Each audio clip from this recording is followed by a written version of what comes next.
Rozmyty krąg.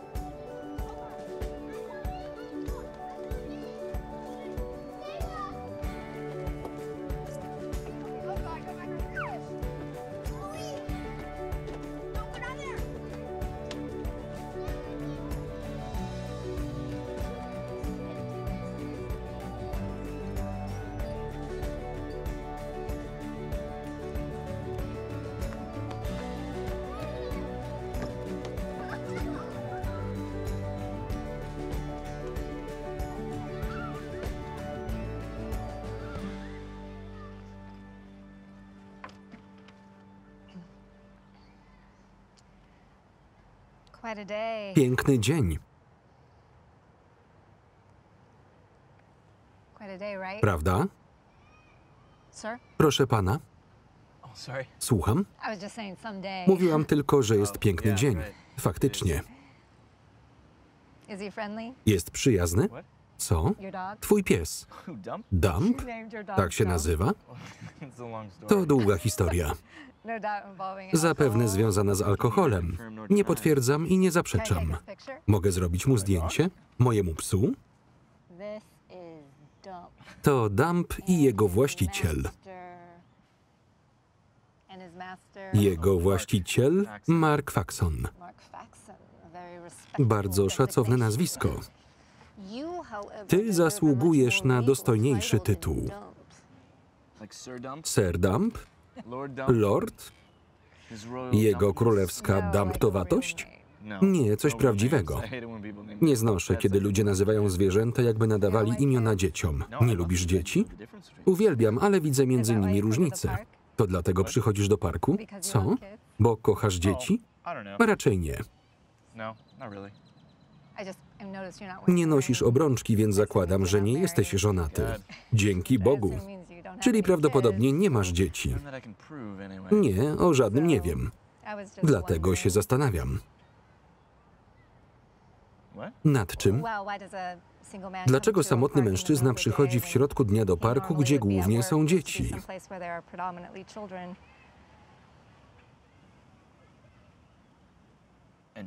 I drzewa.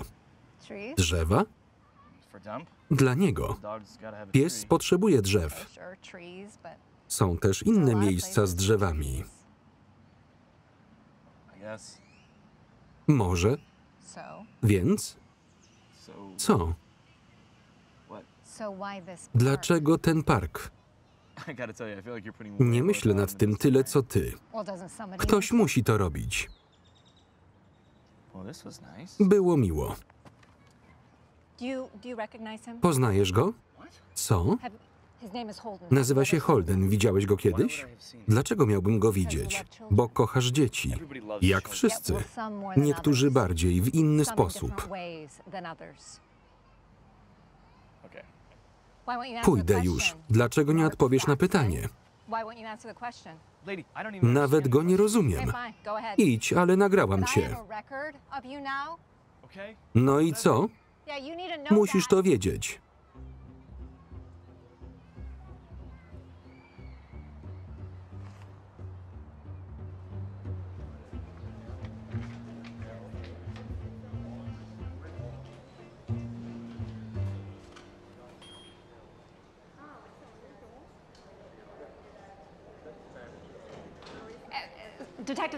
Detektyw Samuels?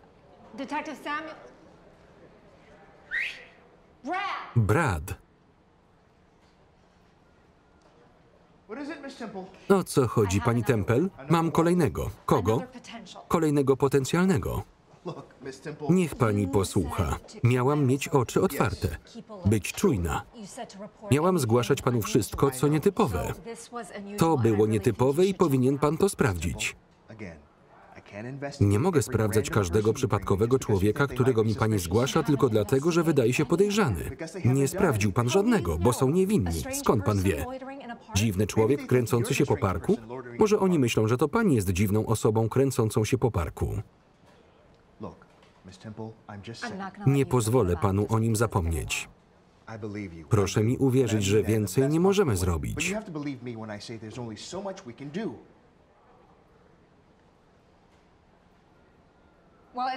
To nie wystarczy.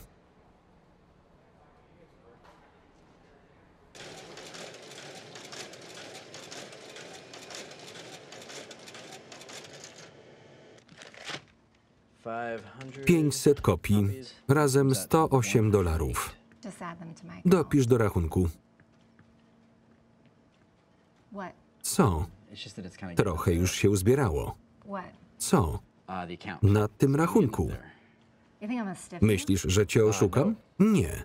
Że nie zapłacę? Od kiedy tu przychodzę? Co?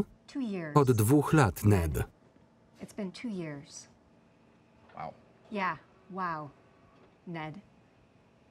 Przychodziłam, zanim zacząłeś tu pracować. I czy kiedykolwiek nie zapłaciłam? Nie. Nigdy? Na pewno w końcu pani zapłaciła. W końcu? Ile wynosi rachunek? Nie ma sprawy. Ile wynosi rachunek? 987 łącznie z dziś. Aż tyle? Tak.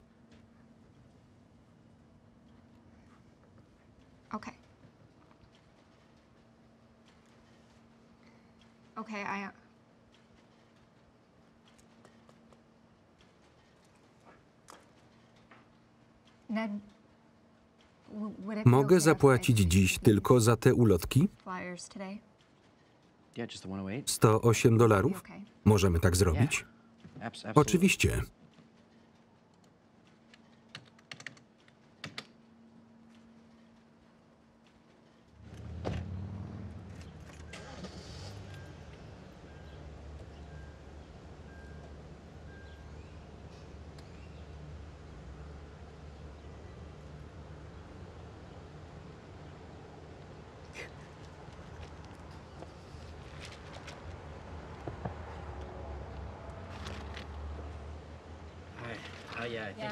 Zapomniała pani ulotek.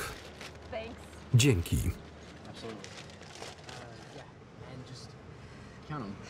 Proszę policzyć, czy wszystkie są.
Gdzie on jest?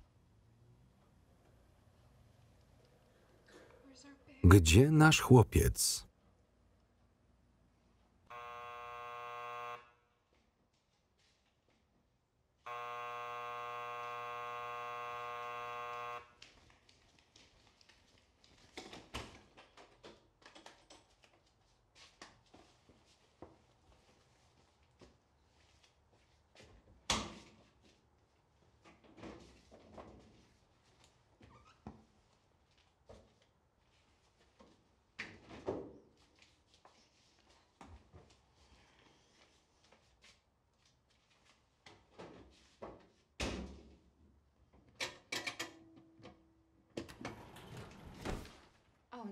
O nie. Cholera.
Jak się dziś czujesz? Zażenowana? Zawstydzona? Przegrana? I jak zdrajca. Dlaczego tak się czujesz?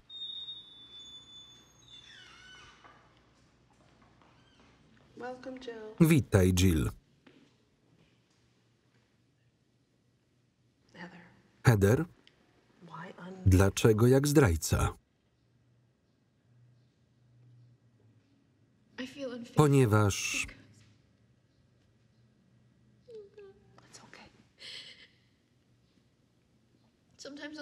Czasami, gdy dzwoni telefon, liczę na to, że to policja. Wszyscy na to liczymy. Nie rozumiesz.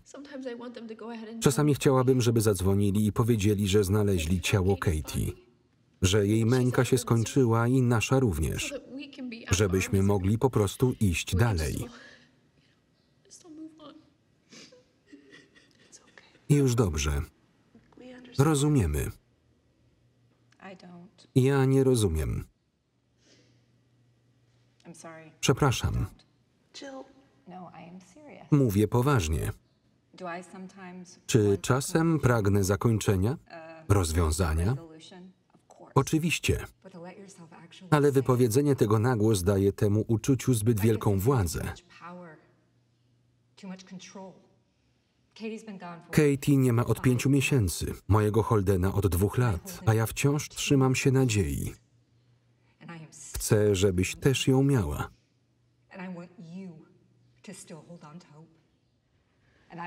A jeśli nie możesz, będę ją mieć za ciebie. Bo po to jest ta grupa. Po to tu jesteśmy.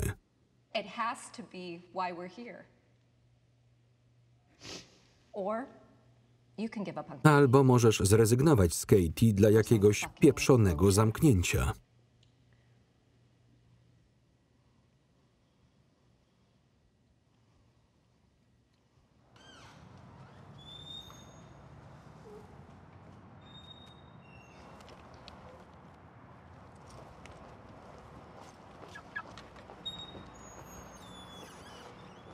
Jill?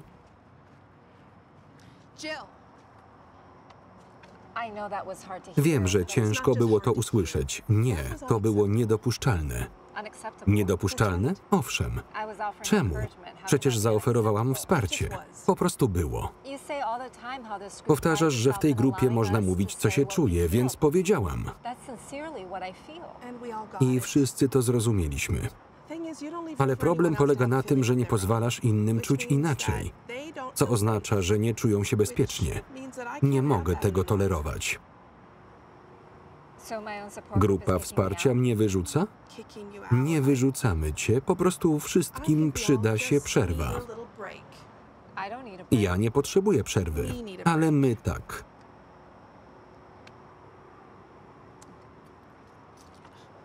Jill? W porządku, rozumiem. Lepiej, żebyś przez jakiś czas pospotykała się z terapeutą indywidualnie. Bezpieczne miejsce, otwartość. A gdy wam się nie podoba, co mówię, chcecie mnie oddać komuś innemu. Dzięki, ale nie.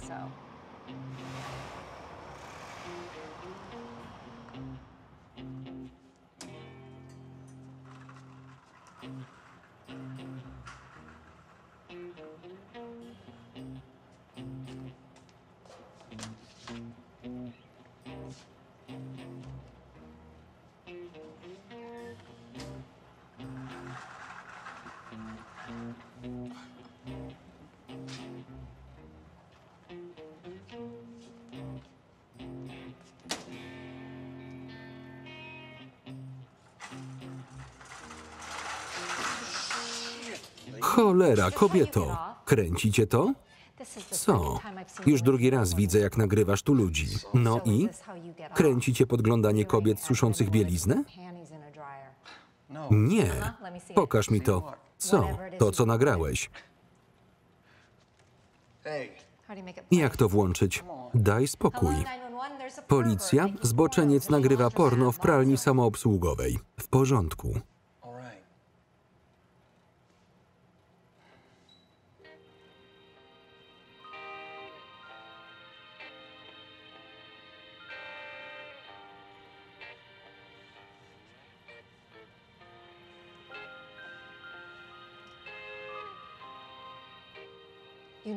Musisz przestać.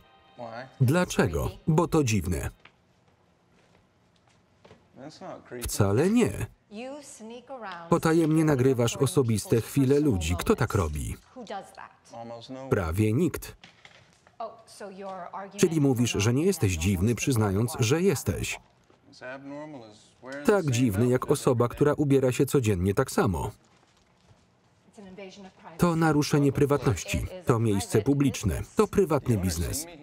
Właściciel mnie widział, nie ma z tym problemu. Może klienci mają. Zapytajmy ich. Hej, Romeo, przeszkadza ci, że nagrałem ciebie i twoją dziewczynę? Chyba się nie przejmują.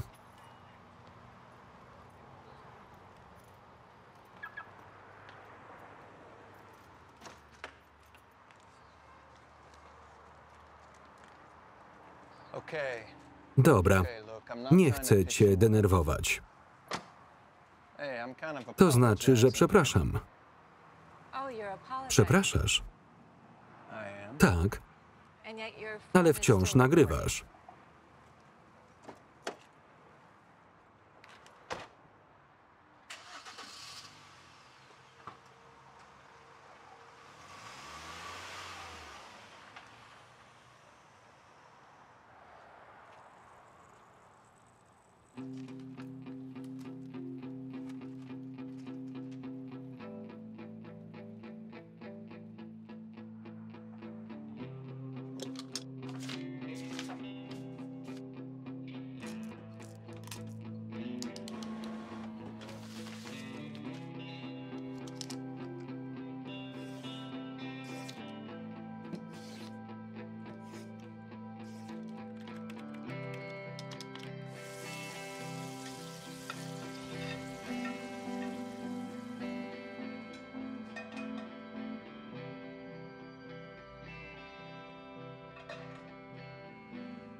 Jeśli chcesz zrozumieć, dlaczego to robię, kliknij.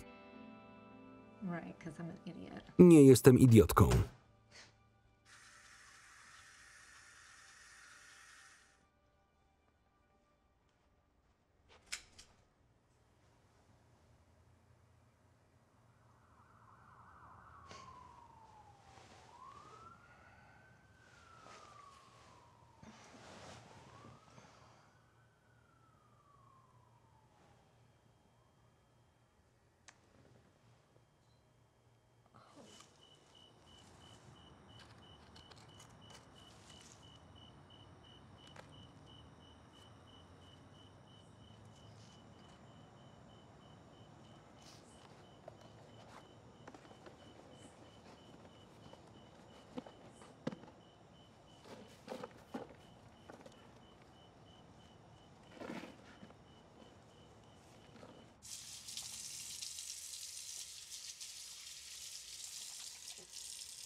Podejdź tutaj. Nie, ty podejdź. Nie mogę.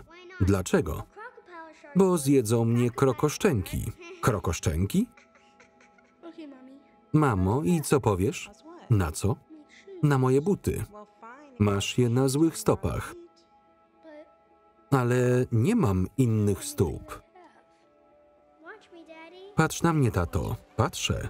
Patrz. Patrzę. Tato, tak? Patrz na mnie. Patrzę. Patrzysz? Tak, mały.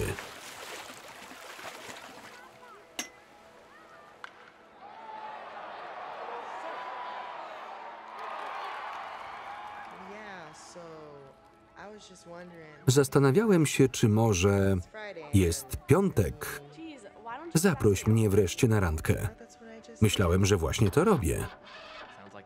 Brzmi jak alternator. Niedawno go wymieniliśmy. Jesteś pewien? Tak było napisane na pudełku. Może to ten drugi. Drugi? Tam jest tylko jeden. No to musimy zrobić to jeszcze raz. Kochać i pielęgnować. Od dziś na zawsze. Póki śmierć nas nie rozłączy.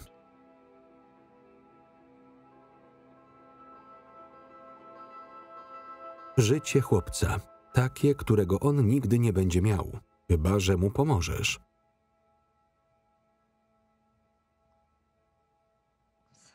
Sukinsyn.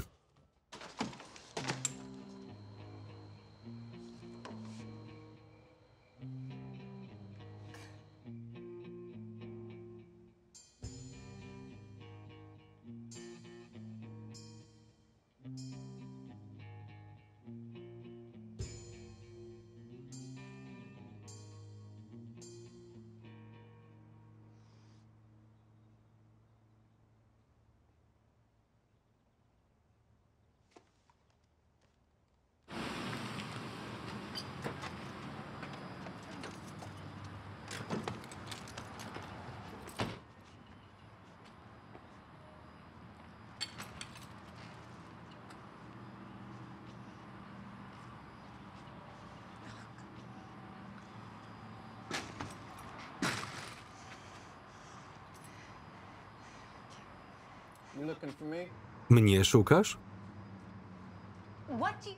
Jak mogłeś? Co ty robisz? Nie masz prawa.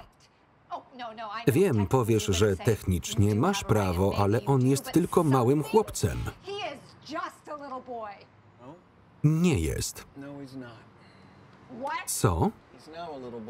Teraz to mały chłopiec, o którym wie o 50 000 osób więcej.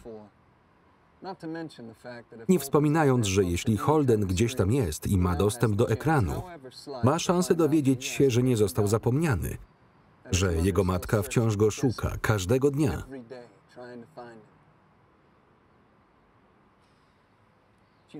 Ale chyba masz rację. 50 000 więcej osób, które będą go wypatrywać. Tego byśmy nie chcieli, prawda?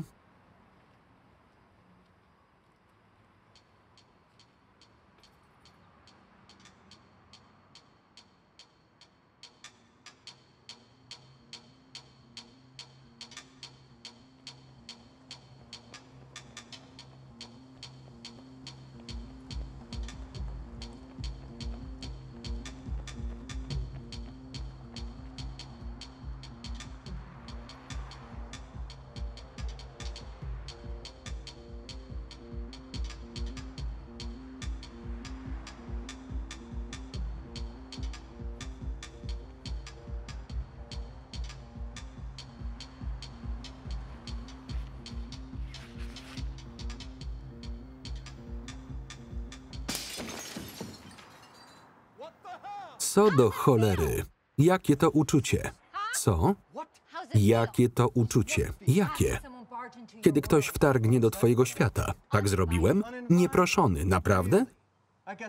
Myślałem, że te wszystkie ulotki, które rozwiesiłaś po mieście, były zaproszeniem. Wiesz, o co mi chodzi. Nieproszony czy nie, płacisz za szkody. A kto płaci za szkody, które ty robisz? Ja robię? Wiesz co? Zapomnij. Naprawię okno, ale wyślę ci rachunek. A ja wyślę do ciebie detektywa Bradley'a Samuelsa, żebyś przestał się wtrącać. Wzywasz policję, kiedy ktoś włamuje ci się do domu. Ale jeśli robi to strażak, bo twój dom płonie, najlepiej po prostu mu podziękuj.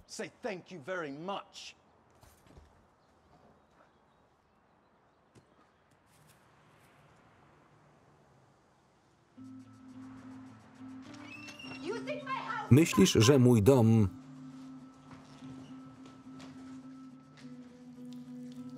Myślisz, że płonie?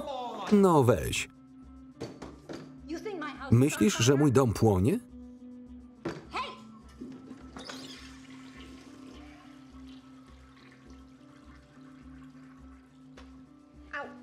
Przestań. Naprawdę dzwonię po detektywa.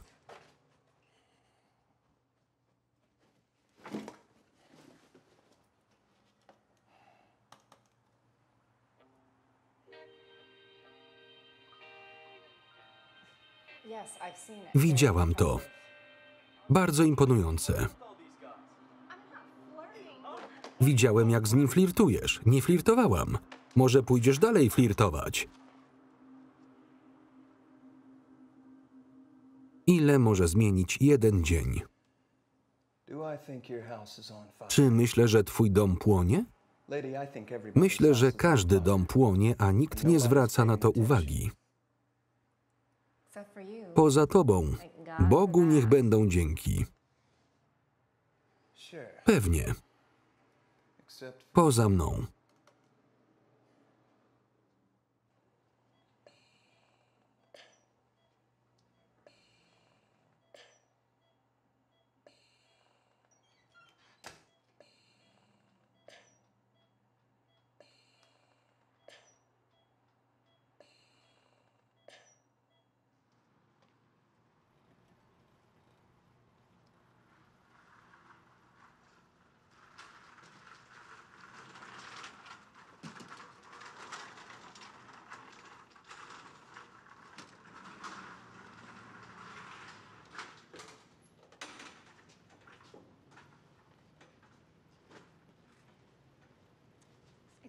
Przepraszam.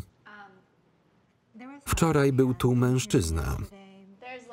Wczoraj było tu mnóstwo mężczyzn. Ten zawsze coś nagrywa telefonem. To nie moja sprawa, co ty i twój zboczony chłopak robicie. On nie jest...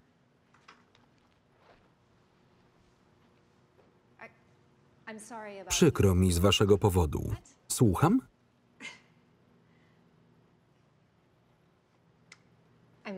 Że się rozstaliście. Czyżby? Wypchaj się, suko.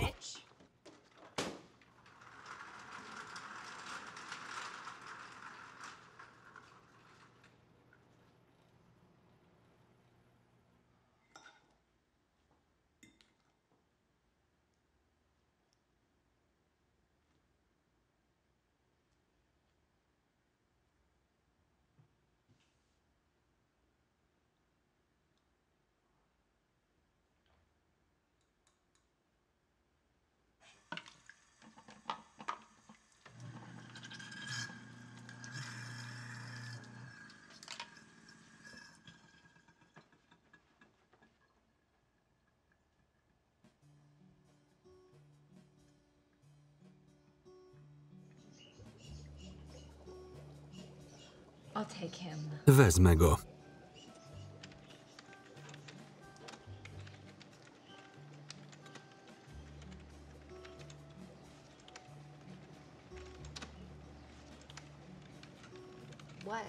Co? Czego nie wie, to go nie zrani. I siedź cicho. Spokojnie, milczę jak grób. Co? Co?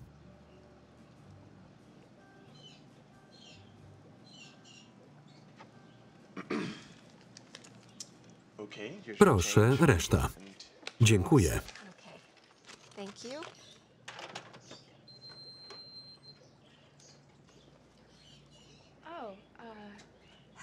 Heather, przepraszam. My tylko... Henry uważa... Katie zawsze chciała mieć psa, ale ja nie mogłam. Ale może gdybyśmy wzięli psa, to by jej...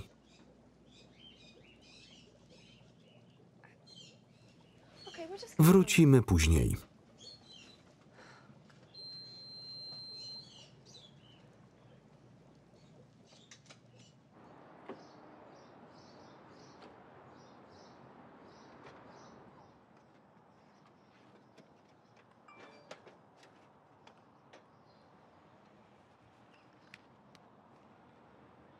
Spotkajmy się o 3:15. Weź pieniądze na moje okno.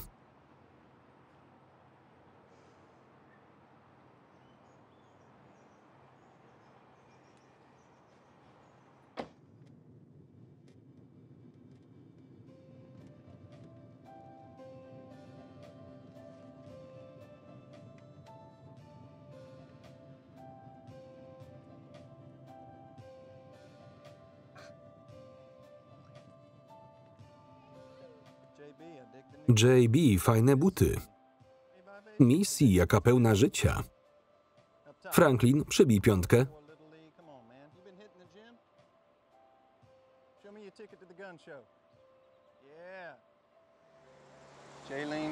Jaylin, opuść spódnicę. Nie zapłacili za to. Co robisz? Niektórzy nazwą to pracą, ja przygodą. Myślałam, że idziemy po okno. Jak już przysłużę się społeczeństwu. Musisz to założyć, jeśli idziesz ze mną. Czemu miałabym iść? Masz pieniądze? Nie, ale obiecuję, że zapłacę. Zapłacisz. Lee, smarki mają zostać w nosie. Dobrze sobie radzisz. Widać, że to lubisz. To? Nienawidzę tego. Dlaczego? Bo z tego miejsca widzę czystą desperację i ułomność ludzkiej natury.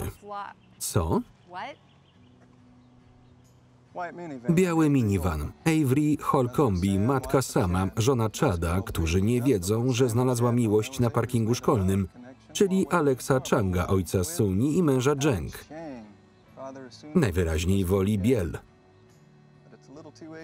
Ale nie jest to problem dla Perry'ego Undergarda, ojca Cootera, którego żona Diana odeszła, kiedy uświadomiła sobie, że nie musi być workiem treningowym. Niestety zapomniała zabrać ze sobą Cootera.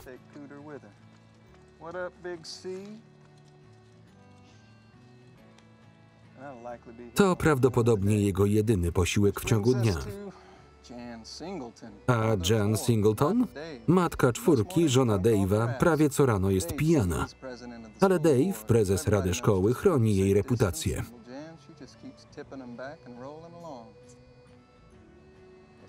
Kto jeszcze?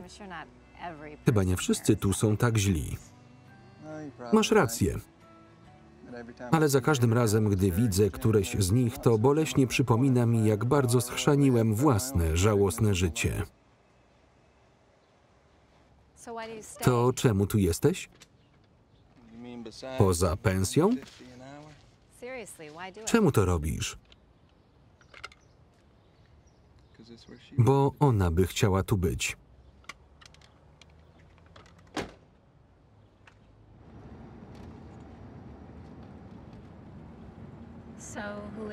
Kim ona jest? Avy, moja żona. Była nauczycielką? Jest. Przepraszam. Jaką klasę uczy? Teraz żadną, dlatego ją ze sobą przynoszę. Nie nadążam. Jest z nami teraz. To na żywo? Tak, jesteśmy na 24-godzinnym wideoczacie. Cały czas? Kiedy tylko się da. Skąd to umiesz? W poprzednim życiu byłem architektem danych w mediach, czyli po prostu geekiem.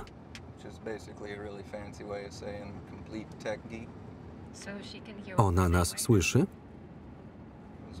Jak to osoba w śpiączce. To jest... no nie wiem.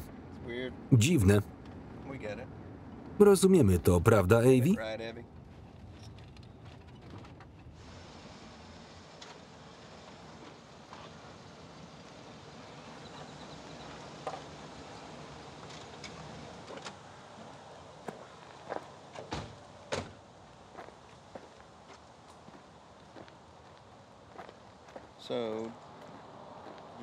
Uprzedzam, Earl jest trochę wyjątkowy. Bo przecież reszta dnia była taka normalna.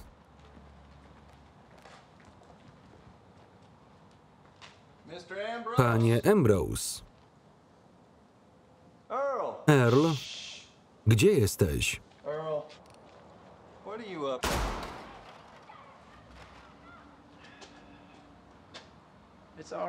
Spokojnie. To tylko panki albo narkomani. Mógł ich pan zabić. Jeszcze nikogo nigdy nie trafiłem. Chociaż dzięki Burtonowi jestem coraz bliżej. Zrobiliśmy wymianę. Dlatego tu jesteśmy. Potrzebujemy okna. Masz jakieś na stanie? Pewnie tak. Poszukajcie. Tylko Bert, ciebie nie znam. Tu są. Strzelał pan bez okularów? Tylko z bliska kiepsko widzę. Zapamiętam.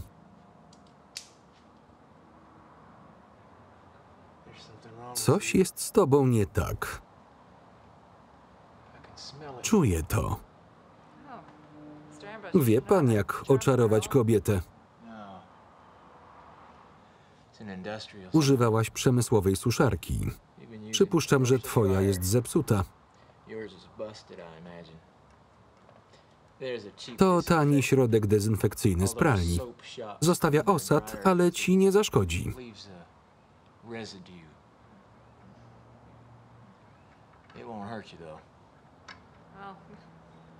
Dobrze wiedzieć, że jestem zdrowa, choć śmierdzę. To pocieszające, prawda? Znalazłem.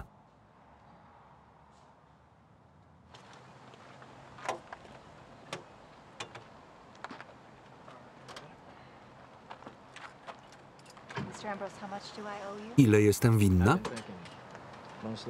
Pewnie masz uszkodzony zapłonnik albo bezpiecznik termiczny. W suszarce. Jeśli ją naprawię, stawiasz mi obiad przez tydzień. Mam dość gotowania.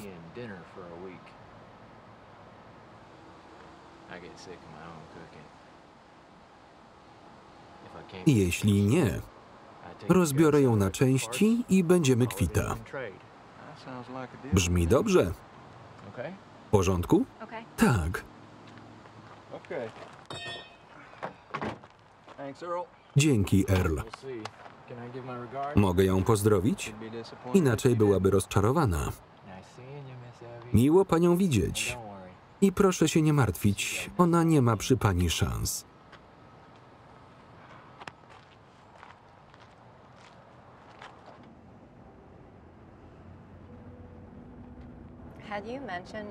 Wspomniałeś mu o mnie?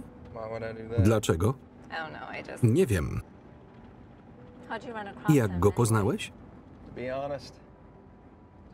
Jeśli przeraża cię moje stałe połączenie z żoną w śpiączce, to chyba nie jesteś gotowa na tę historię. Nie przeraża mnie to. No dobra, może trochę. Zgoda, bardzo. Ale przez ostatnie 2 lata sama przerażałam mnóstwo ludzi, więc miło dla odmiany być po drugiej stronie. To nie jest przyjemna historia. Rzadko takie są.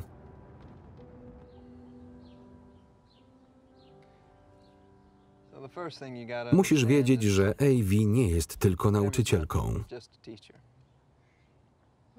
Co jeszcze robi? To nie chodzi o to, co robi, ale kim jest. Kim? Żarówką. Żarówką? Taką, która rozświetla cały pokój swoją obecnością. Na przykład, zanim się pobraliśmy, dałem jej intercyzę. Ona dała mi książkę Harold i fioletowa kredka. Książkę dla dzieci? Skąd mam wiedzieć? Nigdy jej nie czytałem. Ona też nigdy nie czytała mojej intercyzy, więc... Obraziła się? Przytuliła mnie. Powiedziała, że nigdzie się nie wybiera, ale jeśli tego potrzebuje, to w porządku. Więc zanim usłyszysz resztę historii, musisz to wiedzieć. Jest żarówką. Właśnie. 5 lat po ślubie postanawiam zrzucić bombę. Chcę odejść. Nie chcę o tym rozmawiać. Nie muszę. Jestem architektem danych. Zbieram informacje, oceniam je i wyciągam wnioski. To był mój wniosek. Wręczyłem jej kartkę. 2-tygodniowe wypowiedzenie, jakbym dostał lepszą ofertę. Nie płakała, nie krzyczała.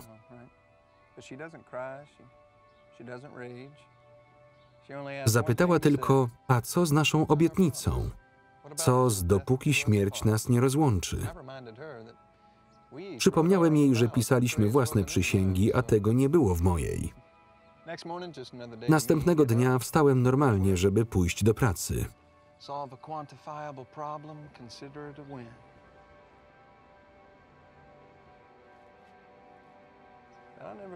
Ale tam nie dotarłem i już tam nie wróciłem.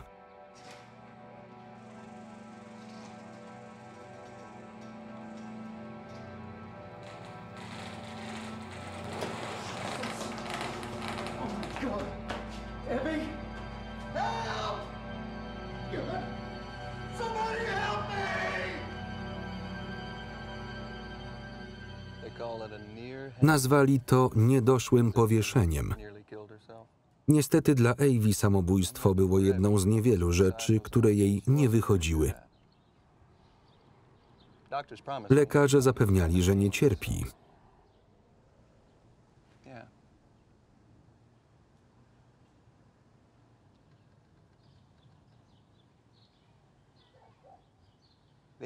Odpowiedź brzmi nie. Nie, nie zostawiła listu. Nie chciałam pytać, bo powód jest oczywisty? Obwinić dupka? Ma sens, rozumiem. Ale szczerze mówiąc, nie wydawała się wściekła. Raczej po prostu rozczarowana mną. To zwykle gorsze. I wtedy mnie olśniło. Ewelin nie zostawiła listu, bo już go napisała. Złożyła przysięgę. Dopóki śmierć nas nie rozłączy? Tak. A skoro odchodziłem... Ciągle myślałem, kto tak robi? Tylko po to, by dotrzymać słowa? Aż mnie olśniło.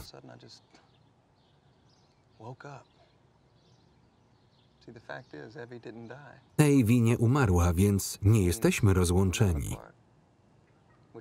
Mam jeszcze czas, by uczynić jej przysięgę moją własną. Jak gówniane by to nie było.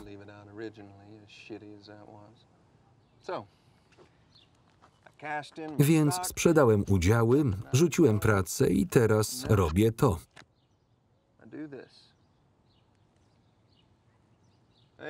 Hej, F. Jestem tu z naszą nową znajomą Jill. Możesz się przywitać.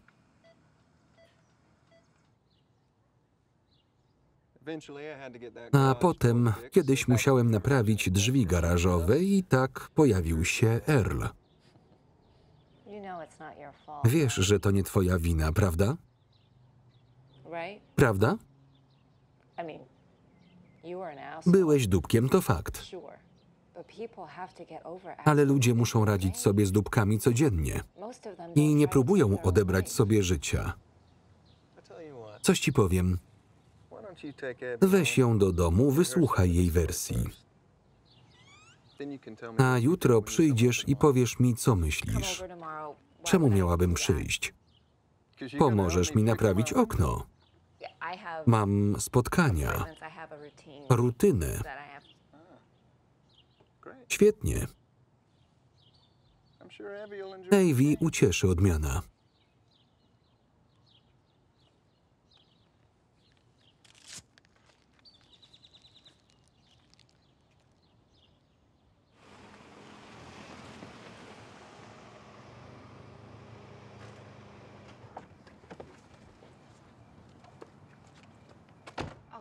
Cholera.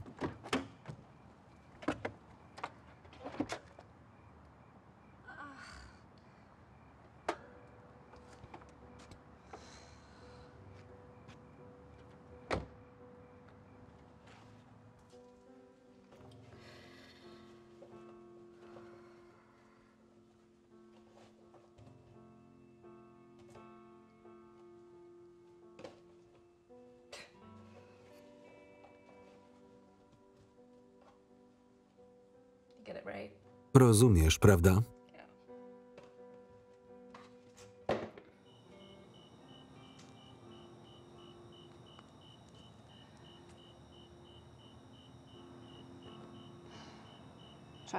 Uwierz mi, z ludźmi radzę sobie lepiej.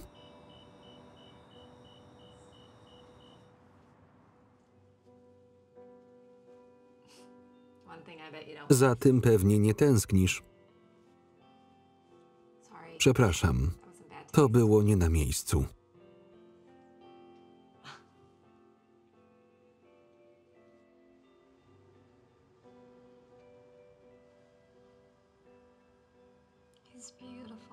Jest piękny, prawda?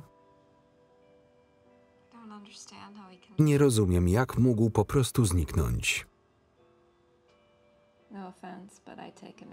Bez urazy, ale wolałabym mieć go w śpiączce niż wcale.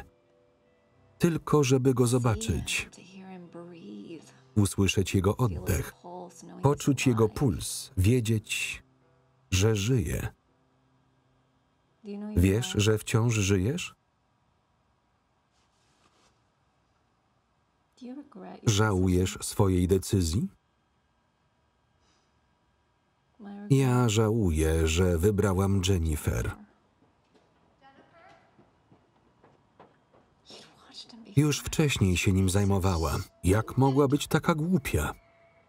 Nieodpowiedzialna. Tak, wiem, miała 13 lat, ale kiedyś ludzie się w tym wieku pobierali. Jak trudne mogło być zajmowanie się dzieckiem przez kilka minut?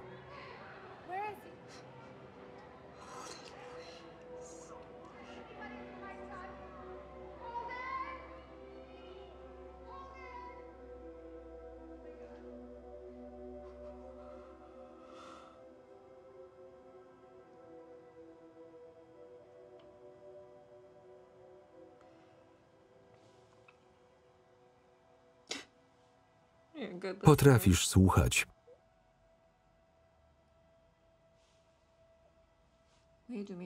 Zrobisz coś dla mnie?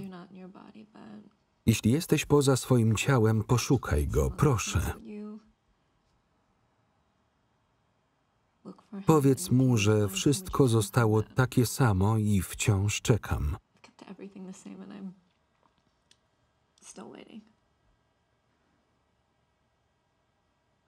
I będę czekać.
Nie może pani z tym wejść.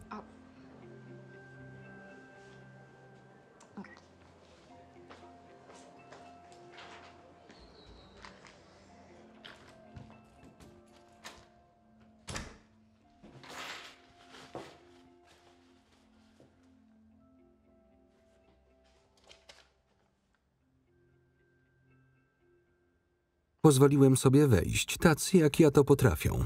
Suszarka wymaga więcej pracy, więc zabrałem ją do naprawy, Earl.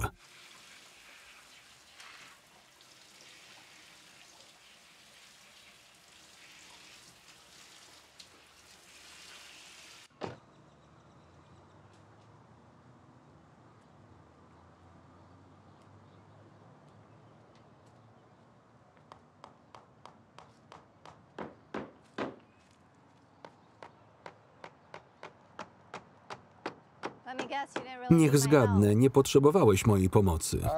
Szczerze? Chciałem przerwy. Kogoś, kto spędzi czas z Avi i zna całą historię. Dzięki. Podobał ci się babski czas? Rozmawiałyście o dziewczyńskich sprawach? Wydawało się, że rozumiała. Skoro już tu jesteś, czas jechać. Dokąd? Earl dzwonił. Chodzi o suszarkę. Kazał przywieźć ciebie i mój samochód.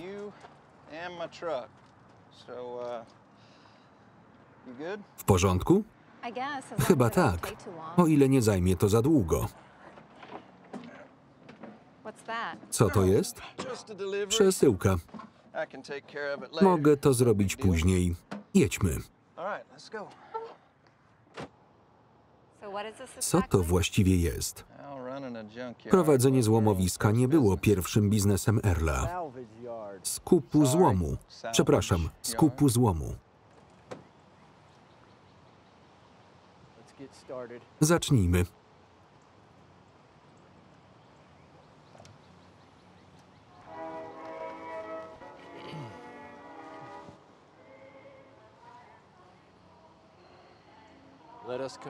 Powierzmy Majtaga miłosierdziu Boga. Przepraszam. Dziękujemy za tę suszarkę. Dziękujemy Bogu, że nam ją dał. Powierzamy więc jej ciało ziemi. Ziemia do ziemi, popiół do popiołu, proch do prochu. Z nadzieją, że nie doświadczy zmartwychwstania do życia wiecznego. Amen.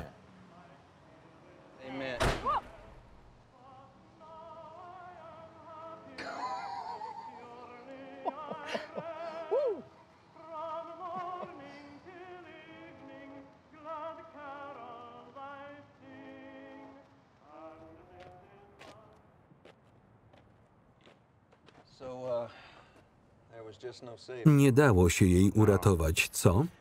Nie, pogodziła się z losem. Nadszedł jej czas. Ucieszy cię, że oddała swoje organy. Naprawdę? Tak jest. Najprawdopodobniej uratowała życie 3 innym suszarkom. Przestaniesz się śmiać, jak dowiesz się, że zarobiłem na niej tyle, że spłaciło twój dług z nawiązką. Z nawiązką? Gratulacje. Jesteś właścicielką nowej, używanej suszarki. Dziękuję, Earl. Jest stara, ale działa dobrze. Dbałem o nią.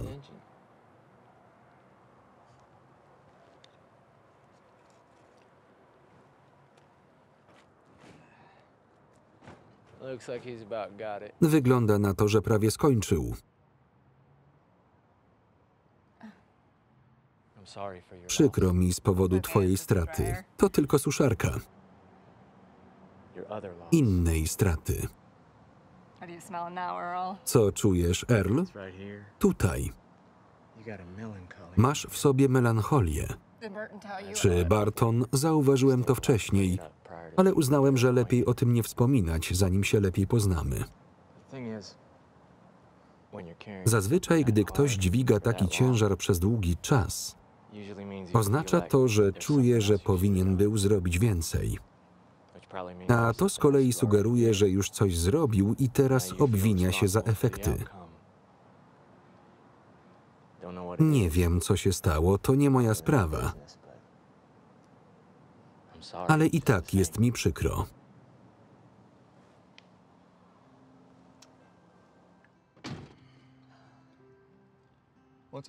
Co tam, Eve? Zgadzam się. Co? Ivy mówi, że widać, że naprawdę kochałaś tę suszarkę.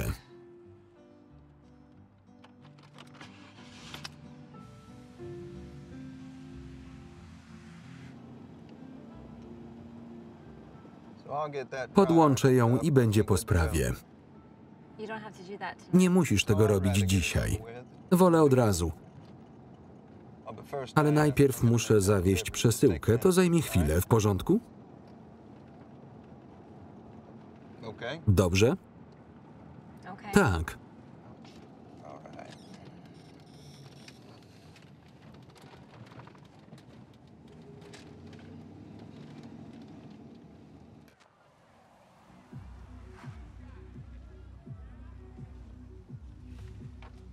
Zaraz wrócę. Poczekaj tutaj, dobrze? To twoja dostawa?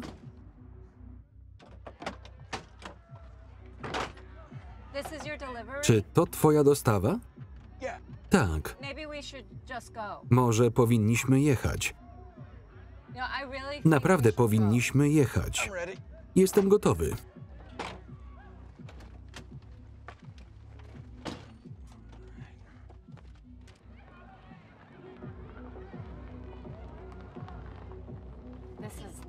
Mieliśmy jechać. Zrób coś dla mnie. Kiedy powiem teraz, podłącz to. Co? Tutaj.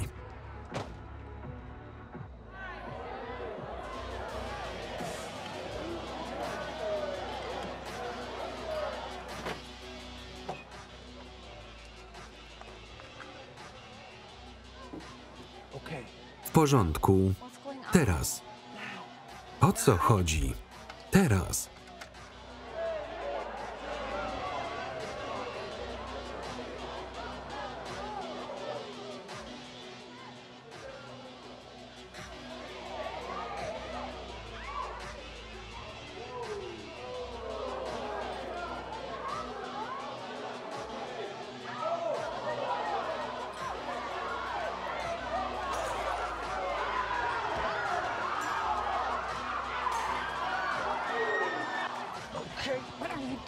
Co ty robisz? Czas jechać.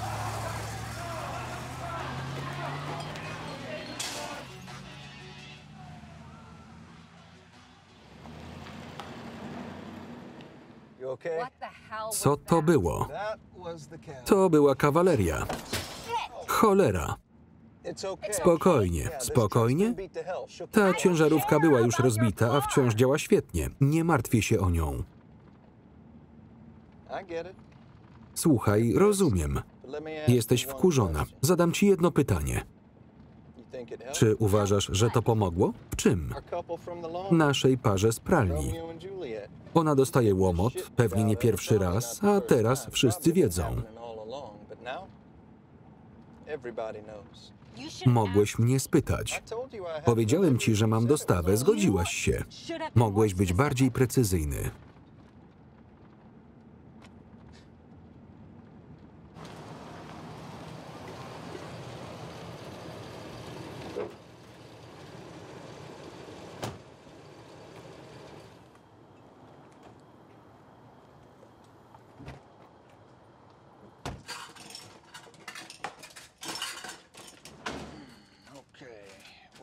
Gdzie to postawić?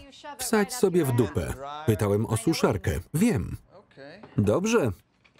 To sam znajdę miejsce. Nie.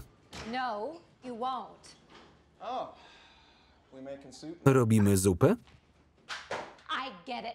Rozumiem twój punkt widzenia. Zawsze masz rację, ale Boże. Nie lubisz być rycerzem, rozumiem. Ale naprawdę myślałem, że mogłoby ci się to spodobać. Co? Robienie różnicy. To zrobiliśmy? Myślę, że tak. Jesteś taki zadowolony z siebie. Czy to nie było trochę ryzykowne? Czy powinienem był zapytać cię o pozwolenie? Na pewno nie. Wtedy miałabym wybór. Nie zamierzam przepraszać za zrobienie czegoś dobrego. Powtarzaj to sobie dalej. A ty dalej wmawiaj sobie, że to wina 13-latki. Co powiedziałeś? Że może powinnaś przestać obwiniać 13-latkę. Skąd to wiesz? Co? Nigdy ci o tym nie mówiłam. Mówiłaś. Pamiętasz? Póki śmierć nas nie rozłączy. Obserwowałeś mnie? Nie, spędzałem czas z moją żoną. Nie mogę w to uwierzyć. To twój problem. Ciągle coś mówię, a ty nie słuchasz. O czym ty mówisz? Jesteśmy na 24-godzinnym wideoczacie cały czas, kiedy tylko się da. Musisz już iść. Jesteś zła, że wiem o 13-latce. W porządku. Ale nadal nie odpowiedziałaś na pytanie. Dlaczego ciągle obwiniasz 13-latkę, jakby była odpowiedzialna za zniknięcie twojego syna? Miała 13 lat. To był najlepszy plan, jaki miałaś?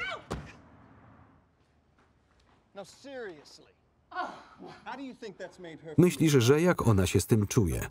Będzie nosić ten ciężar. Pójdzie na bal maturalny z piętnem na piersi. Jaki wybór jej wtedy dałaś?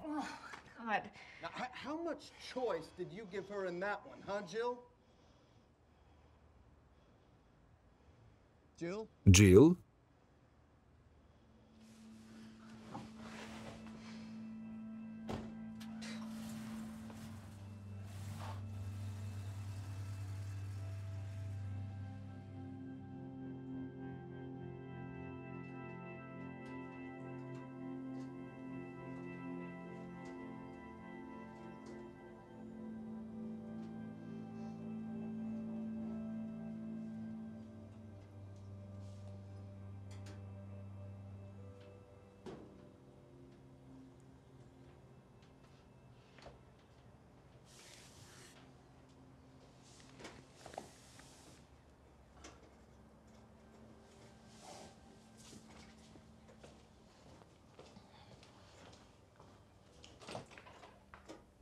Earl?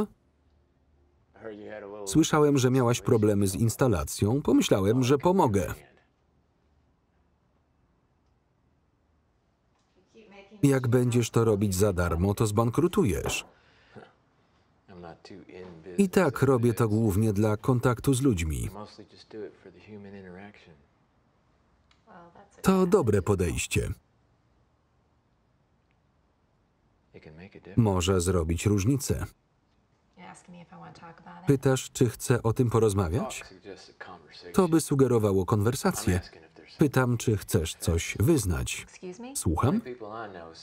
Jedyni ludzie, których znam, noszący te same ubrania codziennie, to więźniowie i ty. Porównujesz mnie do pierwsi mają coś, co muszą z siebie wyrzucić. Więc możemy przypuszczać, że drudzy również. Miałam to na sobie w dniu, gdy Holden zniknął. Chcę mieć pewność, że mnie rozpozna, kiedy wróci. Jestem pewien, że to ma jakiś sens w twojej głowie. Ale mimo to pytanie pozostaje. Co musisz wyznać? Nie zamierzam. Co robisz? Usiądź. Co? Usiądź.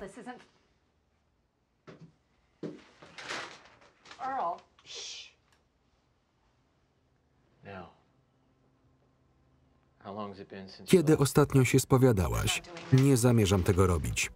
Kiedy? Nigdy. Doskonale. Zaczynaj. Co?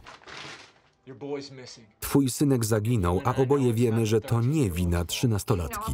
Wiesz o niej? Rozniosło się. Skoro to nie jej wina, to czyja?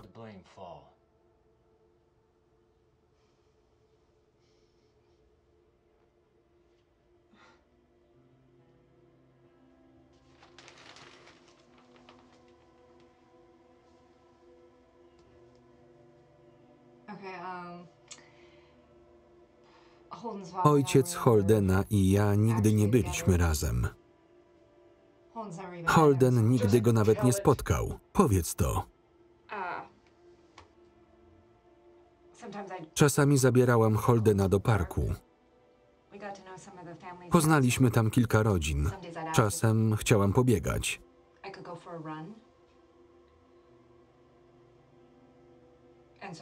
Pytałam, czy mogę go z nimi zostawić.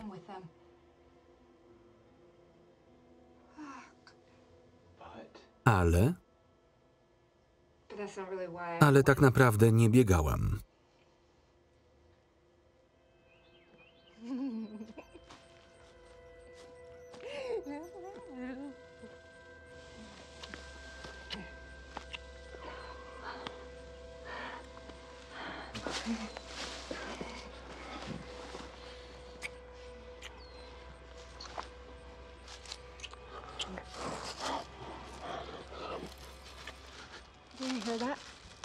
Słyszałeś to? Co? Coś usłyszałam.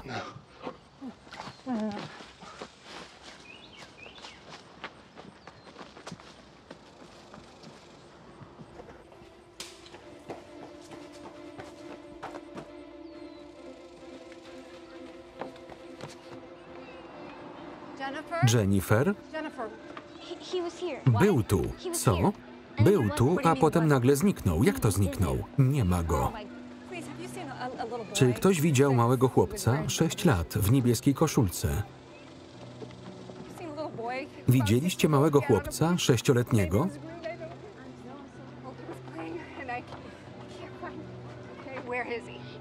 Gdzie on był? Gdzie on jest, Jennifer? Myśl. Gdzie on jest? Myśl.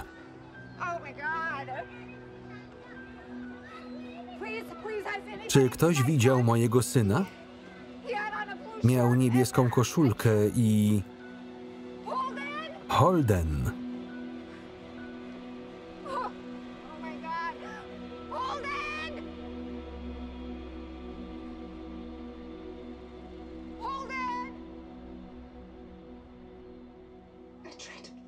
Próbowałam być ostrożna, naprawdę. Byłam taka samotna. Ale on po prostu zniknął.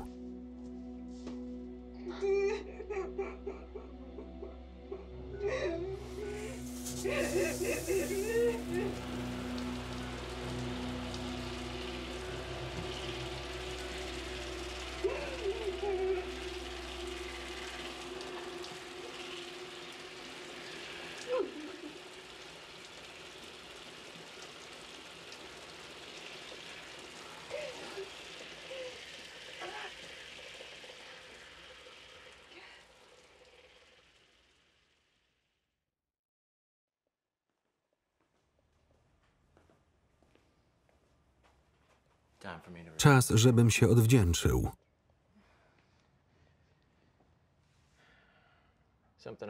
Mam coś, co chciałbym ci pokazać. To Karl. Niemiec, który wyemigrował do Stanów. Szybko zdobył sławę, gdy opublikowano zdjęcia, na których podnosi ogromny blok skalny. Ludzie byli zdumieni. Nazywali go najsilniejszym człowiekiem na świecie.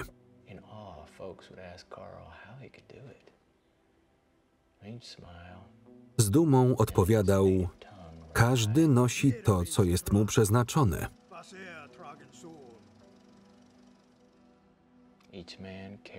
Każdy nosi to, co jest mu przeznaczone. To miejsce stało się atrakcją turystyczną, kamieniołomem Karla. Ludzie próbowali na próżno powtórzyć jego wyczyn.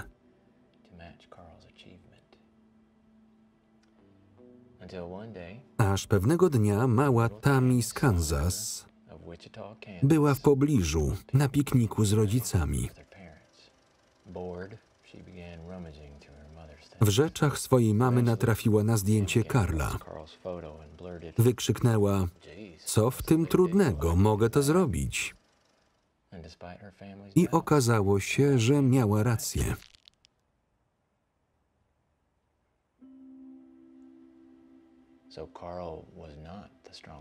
Karl nie był najsilniejszym człowiekiem na świecie.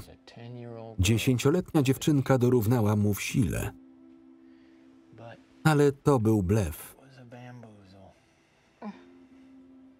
Nikt nie był superbohaterem.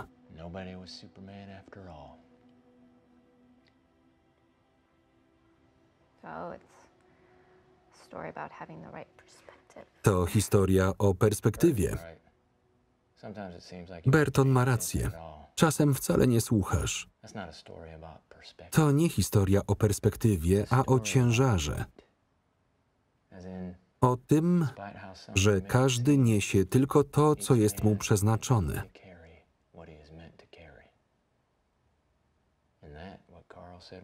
W tym Karl miał rację. On nie podnosił skały, tylko siebie.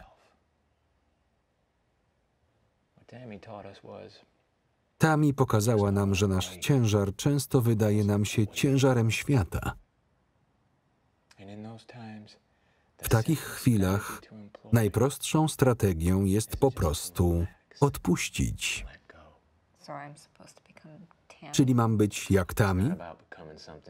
Nie chodzi o to, by stać się kimś, kim nie jesteś, ale o to, by stać się kimś, kim jesteś. Niby kim? Śmiertelnikiem. Człowiekiem. Myślisz, że skoro nie możesz obwiniać 13-latki, to wszystko musi spaść na ciebie. Ale pomijasz jeden ważny fakt. Jaki? Na świecie jest zło, które czasem kradnie i nie chce oddać.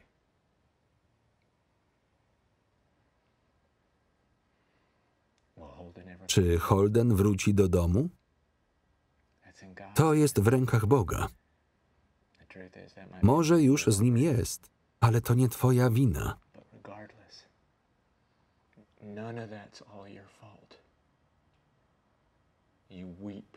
Możesz płakać, żałować, wyznać winy, ale jeśli zrobisz więcej, wtedy zło dostanie 2 życia za cenę jednego. To co mam zrobić? Tammy powiedziałaby ci, że robisz to właśnie teraz.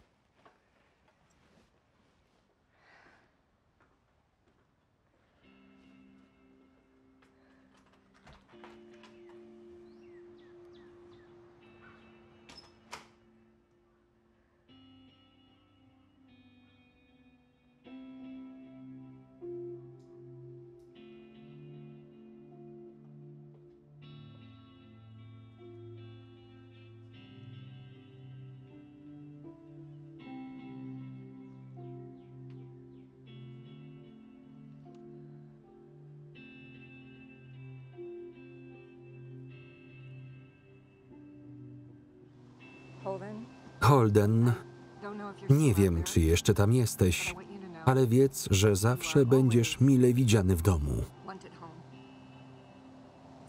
Wszystko się zmieni, na pewno ja również. Ale bez względu na to, jak dziwne to będzie, obiecuję, że znajdziemy sposób. Bo jestem twoją matką i kocham cię.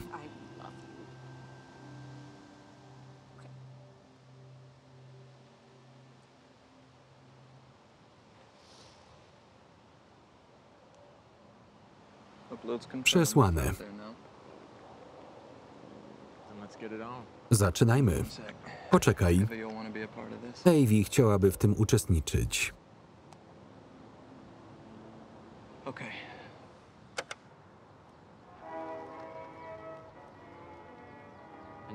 Żegnamy się z kiepskiej jakości arkuszem tektury. Nie jest prawdziwy. Nie ma tchu ani duszy, ale dobrze nam służył. Będzie nam cię brakować. Żegnaj, dzielna repliko. Oby inni odważnie podążali za twoją formą.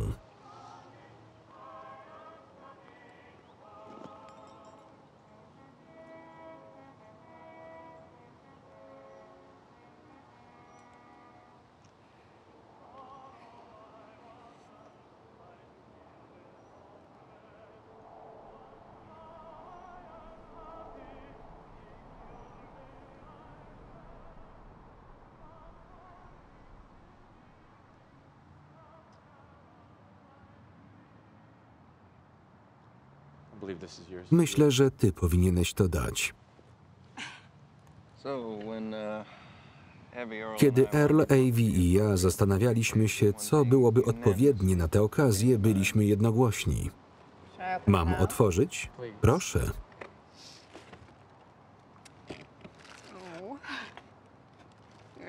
Nie musieliście. Mamy dość oglądania tego smutnego, znoszonego stroju, który nosisz codziennie.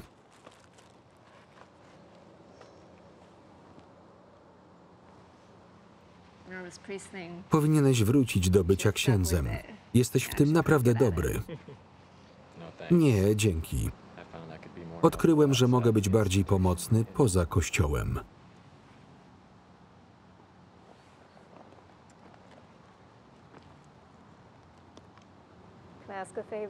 Mogę cię prosić o przysługę? Chcesz zbić kolejne okno? Chciałabym poznać Avi.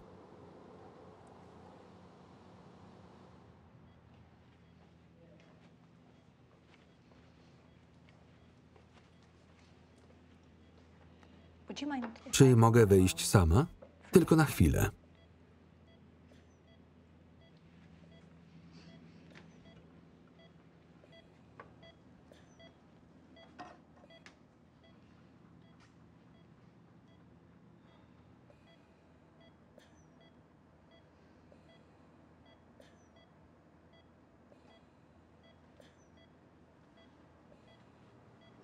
Avi, miło cię wreszcie poznać.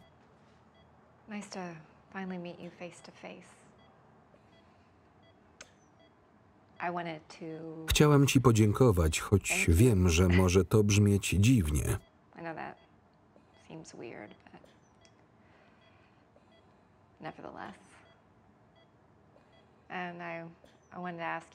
Czy udało ci się znaleźć Holdena tam, gdzie jesteś?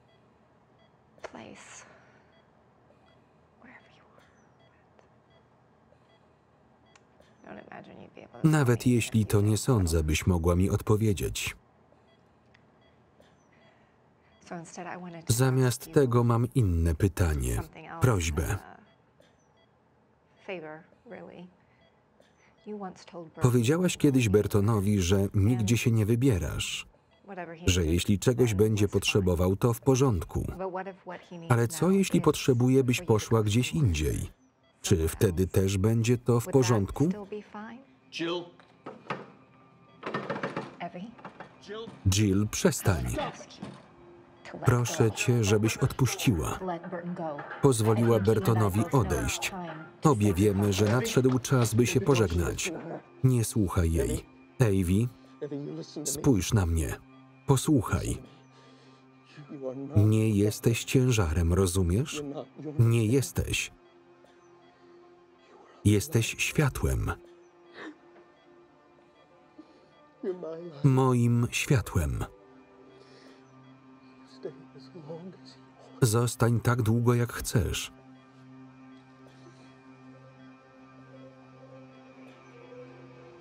Będę tutaj.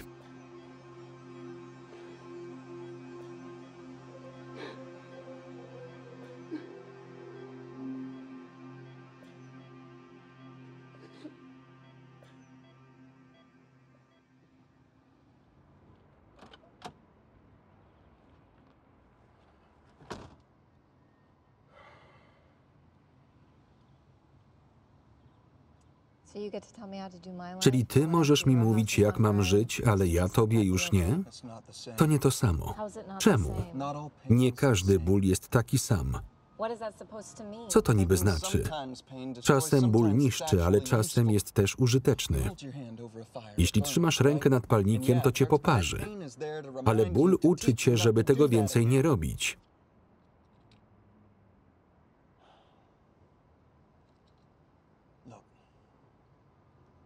Doceniam to, co próbowałaś zrobić, ale to nie jest moja pokuta. A co to jest?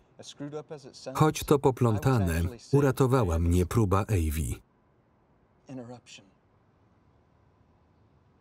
I nie chcę o tym zapomnieć. Bo będzie kolejna Jill, a potem następna, z historiami równie niszczącymi jak twoja. A może razem z Avi będziemy mogli pomóc? Chcę pomagać. Lubię to. Więc kiedy to się dla ciebie skończy? Ona da mi znać. Póki śmierć was nie rozłączy? Jeśli będzie mnie chciała tak długo.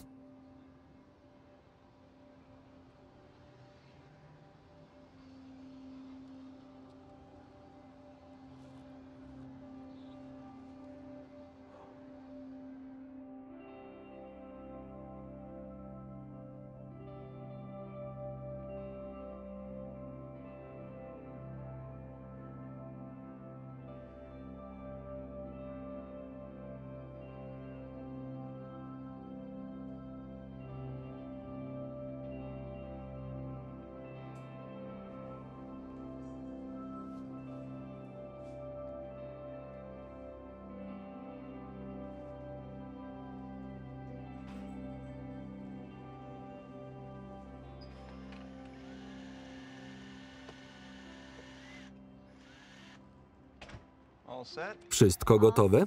Tak. Dobrze, będziemy go doglądać.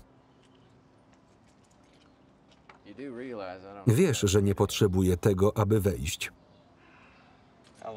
Na jak długo? 2 tygodnie. Więcej moja siostra mnie nie zniesie.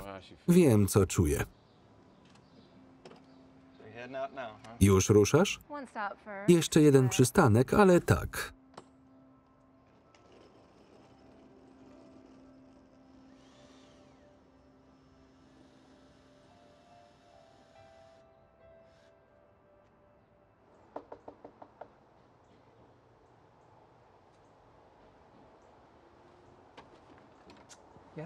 Tak. Czy Heather jest w domu? Spodziewa się pani? Nie, ale jestem znajomą. Jest na tyłach domu. W porządku, pójdę tamtędy.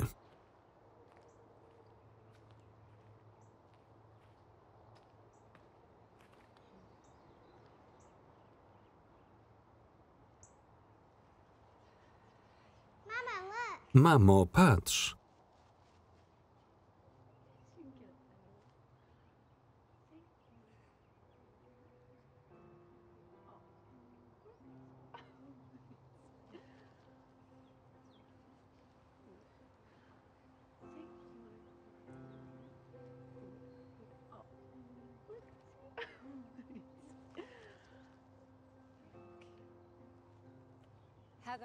Heather?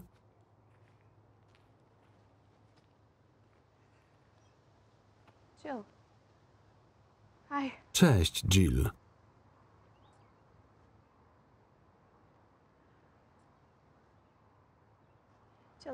Chciałabym, żebyś poznała Katie.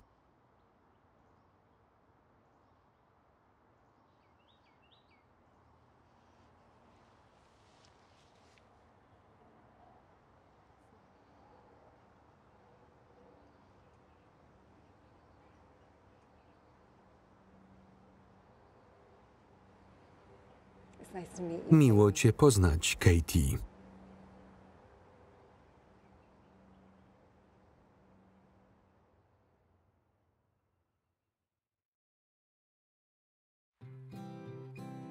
Rozmyty krąg. Reżyseria?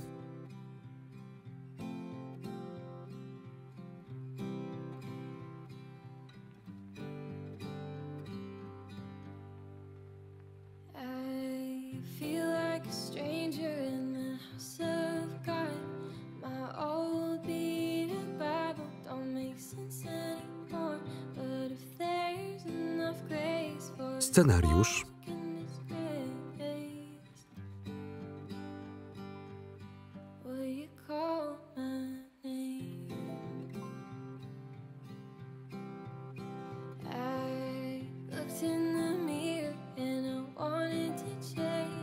Zdjęcia.